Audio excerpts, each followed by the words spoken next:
ഇവളെങ്ങടെ സാരി കൊടുത്തിട്ട് എങ്ങടെ പോവാനാവോ? നീ സാരി ഒക്കെ എടുത്തിട്ട് എങ്ങടെ പോണു? ഞാനിങ്ങോട്ട് മുള്ളിയ സാരി എടുത്തിട്ട് എനിക്ക് ഭംഗിയില്ലേ?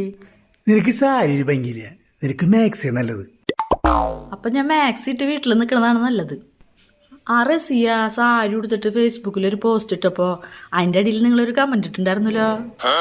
അത് ഞാനൊന്നാവൂലേ, എന്റെ ഫോട്ടോ വെച്ച് വല്ല ഫേക്ക് ഐഡിയാവും. അത് ഫേക്ക് ഐഡിയ ഒന്നല്ല, അതിൽ ഞാൻ കയറി വെക്കുക നിങ്ങൾ തന്നെയാ.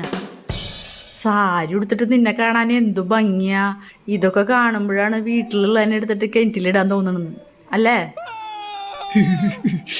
അതിന് നമുക്ക് കിണറില്ലല്ലോ. അപ്പൊ കിണറുണ്ടെങ്കിൽ നിങ്ങൾ എന്നെ എടുത്തിട്ട് കിണറ്റിലിട്ടാനല്ലേ? അത് അങ്ങനെ വിചാരിച്ചിട്ട് കമന്റ് ഒന്നല്ല, ലൈക്കിന് വേണ്ടിയിട്ട കമന്റാ. എത്ര ലൈക്ക് കിട്ടിയതിന്? 10,000 ലൈക്ക് കിട്ടിയതിന്.